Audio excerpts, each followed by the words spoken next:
Good morning. Welcome to the castle. You caught me making breakfast on the medieval wood cook stove. This morning we're just having one of our favorite meals, and that's what I think you guys call pancakes.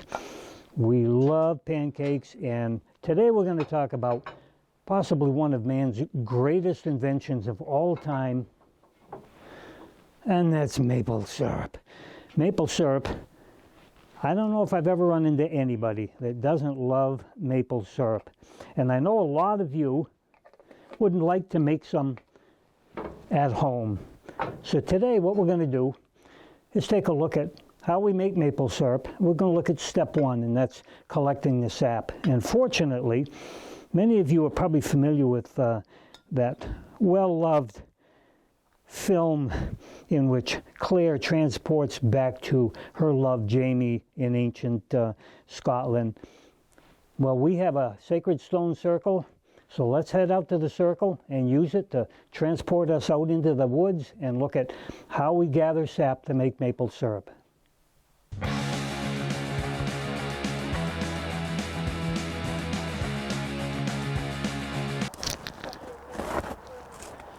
Wow, I guess we're here.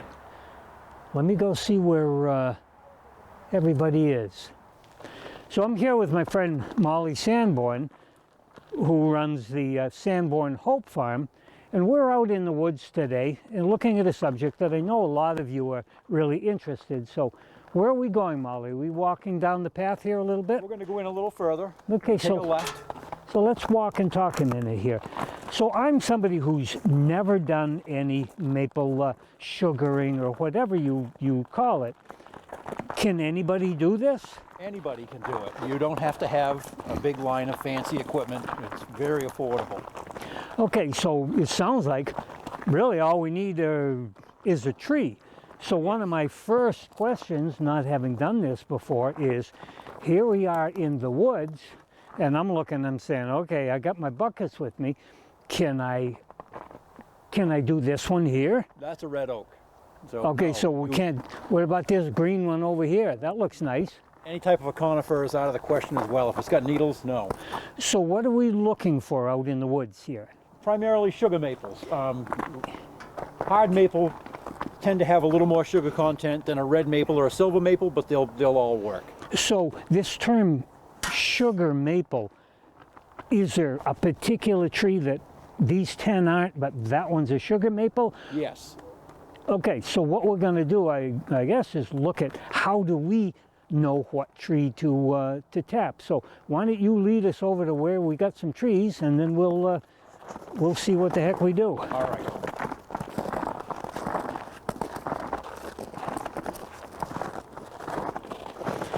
So here's a question for you. It's cold. We're walking through the snow. Why don't I wait till a nice warm day, the end of April or the first part of May? The sap will stop running before then. Typically you need nights that are in the 20s and high 30s, 40s during the day for the sap to be drawn up out of the ground and for the trees to produce. So cold nights, warm days is what we're looking for. So this, it's now the middle of February, so depending on the year, this is about the time when we get those warm days. So this is maple tree tapping time. That's right. Okay, Yep. So let's walk down and see if we can't find some trees here. Because one definitely could get confused just looking around for trees to tap. There's several good specimens right here. These are all red maples. So these here, these three, are, this one, okay. that one. And how do we know they're maples? If you look at the way the bark is on the tree and the limb structure on the top. So we're looking at like the striations in the bark. That's right, in the color. Okay, it's kind of a silvery look, and obviously we should get to know trees in the summer by the shapes of the leaves too. And if we have any question, we can just look at the Canadian flag and get an idea of what we're looking for for maple There trees. you go. So are all of these the same type of maple? Yes, these are all red maples. Oh, red maples. Yeah. Okay. It'll take a little more sap to make a gallon of syrup from a red maple than it will from a hard maple. A lot of people will call a hard maple a sugar maple, but they're all sugar maples. So when we're out in the woods here, this tree's a little bigger than this one. Is there a minimum size of a tree to You tap? really shouldn't tap anything smaller than about 10 inches chest high, which is about what that one is. So this tree over here, we would not want to tap. I wouldn't tap that Okay, one, no. so we're looking for something in that 10-inch or more range. Okay, so we've got an idea of what we're looking for in a tree, and we've decided, okay, let's tap a tree. What do we think of now? Can I tap it high or low, and is there a particular side I want to tap? Ideally, you want to tap it on the south side. If you have exceedingly cold nights and your taps and you freeze, the tree will warm up faster on the south side during the day than any other side of the tree. But that, you don't have to tap you on, do it not. just makes it easier. Okay. If you can tap a tree that has a big root growing like this one does coming Yep. up this side, if you can tap it on this side where that root is, Oh. that's uptake from the ground. Okay. And it will help you get into the sap, a better run of sap. So the flow is apt to be stronger up above this this root structure coming up. There's a big limb coming out of the tree. Okay, all right. Yeah. So we're looking at this. Where on this do we tap? I would tap it at a comfortable height, which would be 3.5 or 4 feet.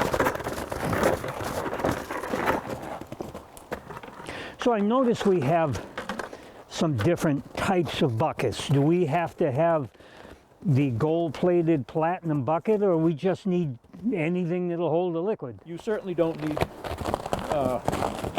the highest cost buckets there are. When I was a kid and I started doing this, I used pieces of cut up garden hose Okay. for the taps in the tree and hung milk jugs on the trees, and it could still be done today.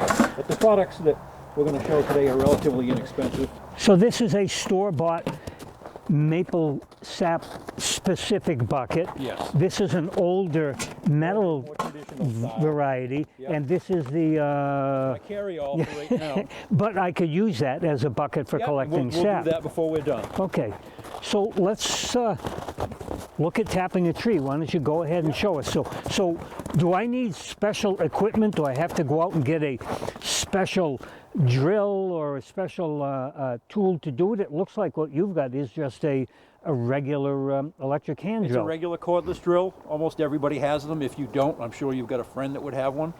And you want to size your drill bit with the size of the tap that you're using. This is a 7/16. So when you're saying the size of the tap, what you're talking about are the pieces that actually go into the tree. Into the tree. I take it these are taps that you would buy at a supply store. Right. This is a plastic one. This is a metal one. So what we're doing, we're drilling the hole, and then this part actually goes into That's the right. tree. That's Okay. And the drill size, are these standard sizes? Yes, this is the old traditional style with a metal bucket, and this one requires this size 7/16. A 7/16 drill. Yeah, Okay. and that one's much smaller. A 3/8 drill will work for this one here, which goes with the plastic bucket. Okay. Yeah. So why don't we Sure. go ahead and If you tap a can drill tree? it on the south side or lined up with a big root, drill it at a comfortable height, on a slight uphill angle. Slightly, the drill pointing, the butt end pointing down a little, That's and right. okay. Yep. Why are we doing that? Sap runs downhill. Yeah, gravity, Okay. Yeah. Go in about 2.5 inches. Make sure the hole's cleaned out, and then we'll take. You need a hammer? I see a hammer over here. Is this a special maple sugaring hammer? That's a hits all. So what we're doing now is just going to actually drive the tap, and the tap is really just, from looking at it, it's just really a cylinder that gets driven into the tree. Yeah, it's tapered. Okay. Has some cuts in the end of it Yep. that allow the sap to come in. Okay. The round part goes on there. Make sure you've got the hook facing forward to hook the bucket on afterward. Okay. All right. Like I say. If it was a warmer day, this would be running as we were doing it. Tap that in good and snug. Try to get it turned so your spout is Oh. facing, Yep. is on the bottom. Yep. And they come right back out. This doesn't hurt the tree any at all when you do this Okay. to it. It'll heal itself right over in no time. When you come back in another year to tap this tree, you would want to go higher or lower and off to the side at least a foot. So we're not going to leave this in and use it again next year? No. Okay. Out at the end of the season. Okay. And you were saying next year, if we're tapping in the same area, we don't want to use that same hole. Nope. We want to go somewhere Yeah. That's out right. around. Yep. So what we've done, I noticed that you didn't drive this way into the tree. You've got to be able to get it out. Yeah. And this little wire that went in first has a little hook on it. That's right. What's the hook? Oh, The I hook see. hooks into the hole in the back side of the bucket. Okay. It hangs there like that. This is a traditional cover. Yep. It's got a wire that slides in and out, so you would mount that on Oh, there like up that. onto it the, goes right through the hole that's Yep. already in the tap, Yep. and then keeps the rain and debris out. And that's all we have to do. Right. So, when you come to empty your bucket, you just tip it up, pick the bucket off, dump it in your container you're carrying it out of the woods with, or off from somebody's lawn or wherever you happen to be doing it, and you're back in business when you hang it back on there again. so if we get a nice warm day, tomorrow it gets to be 45 and the Right. sap's running, how long would it take for us to get much sap in here? That could be full at the end of the day, At the end of one day? or it might have half a bucket. If you get Wow, really? Yeah, if the tree is good and healthy and it's in a good location, roadside trees tend to produce more sap than ones in the woods, but it's not uncommon to get 20 to 80 gallons of sap out of a tree in a season. Out of one tree? One tree in a season. You want to remember it's going to take 40 gallons of sap to make 1 gallon of syrup. So an obvious question is, can we over tap this tree? Yes, you could line that all the way around it with taps, and it's not going to be good for the tree. It would really stress it. It's not going to have the nutrients it needs to grow well for the upcoming season. A tree of this size, I would put 2 in it, 1 on So each side. 2. Yeah, Okay. and by putting 1 on each side, it would allow you to come back next year and get halfway around with the other 2, and then in subsequent years go higher or lower with your tap. So I noticed when I was driving around, I saw some trees that were tapped, a couple of big trees, and instead of the bucket hanging on the tree, they had a bucket on the ground and they had these hoses coming out of them. What's up with that? That's just another way of doing it if you don't have the traditional style buckets. When we get over here a little further, we'll do that with this orange Okay. one, and you'll be able to see just how that. So we could actually, on a good day, fill this bucket Yeah. in one day. Overflowing. That's amazing. Yeah. That's a 3.5 gallon bucket. So we could, wow.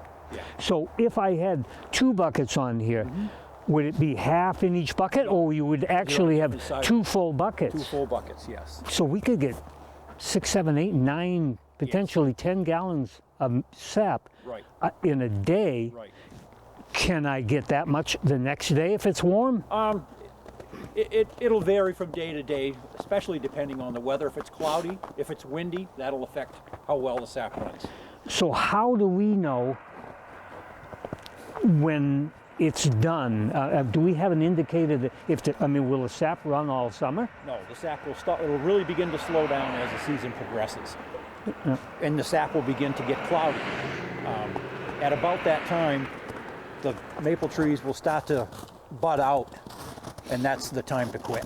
So as it gets warmer and the tree starts to bud, that's pretty much that point where the sap is not going to taste as good and the production is going to slow down? Right. Okay. The production's going to slow down. If you've got a cloudy or a yellow sap, it'll affect the flavor and the quality of the syrup.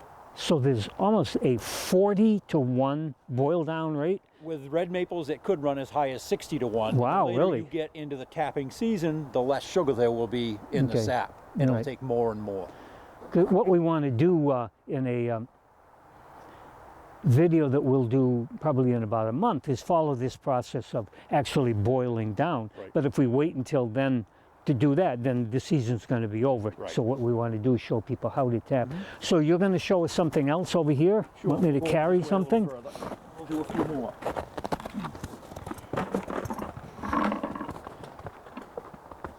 Now,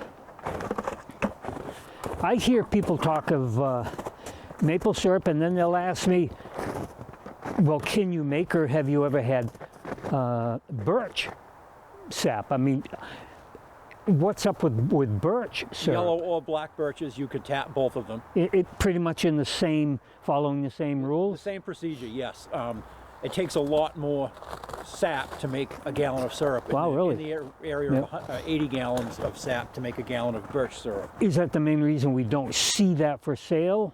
Yeah. And the fact that there aren't as many birch There aren't as many trees, birches, okay. right. But birch, you could come out and you could tap a birch Yes, and you do can. this same Yep. process. Okay. It's a much slower process Yep. with the birch. All right.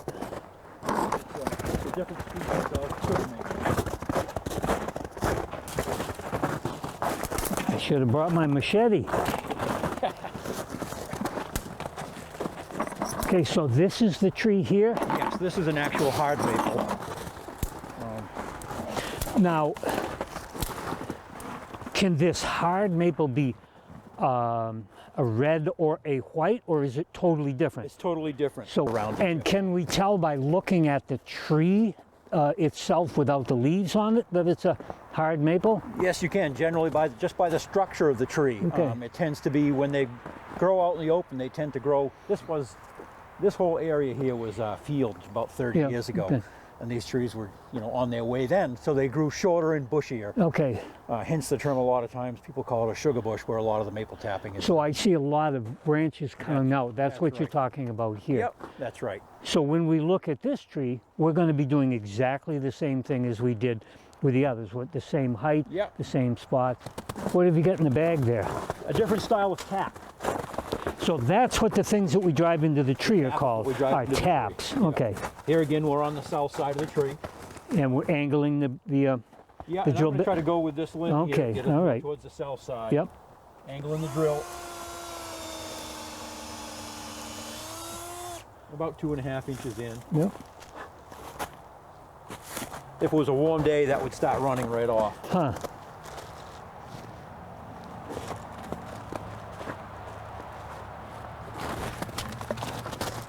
I've actually never done this. Can I put one tap in? You sure can. Just make sure the spout Pointing facing down. Okay. Yeah.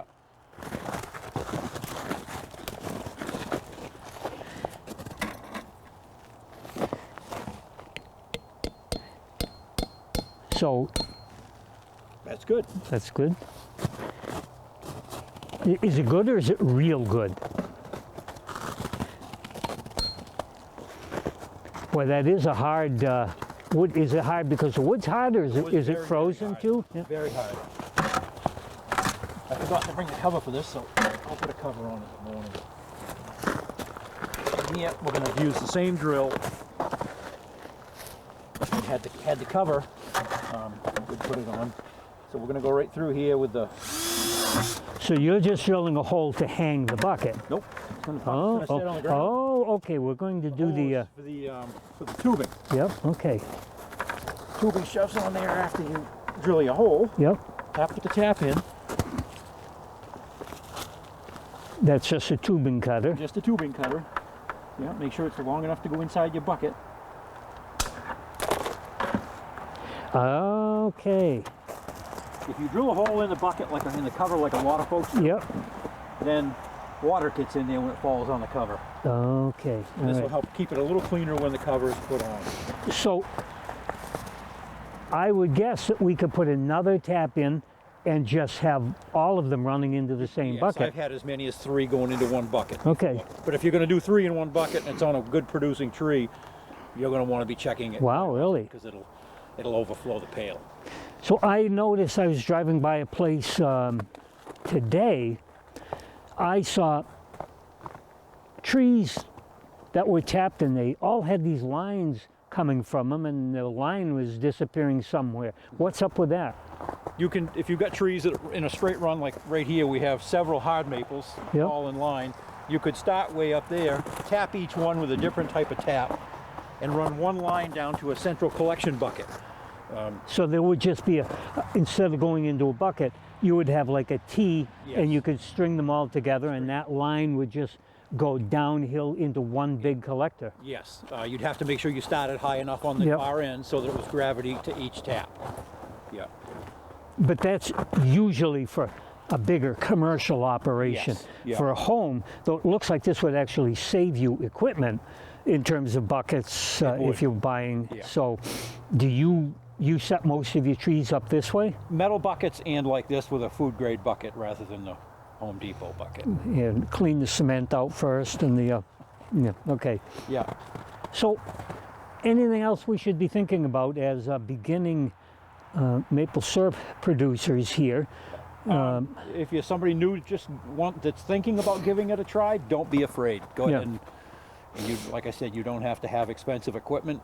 You'd be surprised how fast it'll collect, and if you had just 20 gallons of sap, you could make 2 quarts of syrup on your kitchen stove or an outside fire, a gas grill or something of that sort. So I'm at home and I've got just 2 or 3 trees and I've tapped them, and I go out and I've collected a bucket, and we've got to go out tonight or we got company coming. What do I do with the sap that I collected today? Leave it outside. You don't want it to get warm. Don't put it in the garage or in your Okay. basement. Leave it outside. So Even leave if it in the, freezes, okay. it's not going to Oh, hurt. really? So it can freeze overnight. Yeah, it can freeze. And if I can't process it in the next day or so, Keep it somewhere cool, the backside of your house in the shade. Cover Okay, it just with cover a it. pile of snow if you can. really? Okay, all right. The colder you can keep it, the better. So off we it'll don't be. want to bring it into the house to keep it warm. We No, want to keep not it at all. real cold. Keep it- Because it sounds like with the sugar and everything, it would start to ferment and go bad. Yes. Okay. Yeah. So, all righty. It looks like we've got a pretty good handle on how to collect the syrup. I take it you're going to carry on and just keep tapping trees. How many trees will you tap out here? Well, I'd like to put out 100 taps, and I'm happy with that, working a full-time job besides So is that making like some syrup. 50 tree range, something like that? You're going to put a couple 40 per... to 50. We've got Yeah. some trees that are a little bigger. We'll put 2 taps in. How much syrup will you collect? How much sap Sap, will I we mean, collect? I'd like to collect 1,000 gallons Wow, before I'm really? done. Okay. Yeah. All right. That's a lot of syrup. Yeah. So that'll boil down to, well, actually, that won't boil down to that much, will it? No, it won't. If you had 1,000 gallons, it takes 40 gallons. It's so it's a little over 20 25, gallons. yeah, 25 gallons. Yeah. Okay. Well, Made 50 gallons in a year, but just don't have the time. so the only equipment we need that we probably haven't got at home are some taps, and these are available at places like Blue Seal. And these It's things, an excellent source for your supplies. and my guess is these would only be $1 to $2 per tap. That's right. You could use any type of bucket and hang the buckets right on, or you can just get as much tubing as you wanted and set it up this way. Yeah, the so, tubing's relatively inexpensive. so really on a tree like this, if we were setting it up, we'd only have, if we had 2 taps, bought the bucket, so we'd probably have $5. And we can't injure the tree. Right. So, yeah, like you say, just do it and see what happens. The That's worst you right. can do is you lose some time, but you're going to have fun doing it. There's worse So- things you could be doing in the springtime. Well, I really appreciate you taking the time today and giving us an idea of how we start this process of producing some maple syrup at home, which is a wonderful family event. I remember my mother used to make some maple syrup, and then when we'd get fresh snow, we'd get the snow and she'd pour it over. I think we called it snow taffy. So for those of you who want to try this, it's a great family pastime that will bring you closer together, and you'll end up with one of man's most wonderful creations, and that's maple syrup.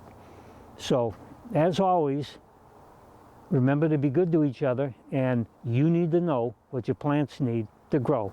Thank you, Molly. Anytime. Okay, I guess this is a spot that we came in on, so I'm going to take my medieval pendant from the 10th century, hang on to it, and let's head back to the castle.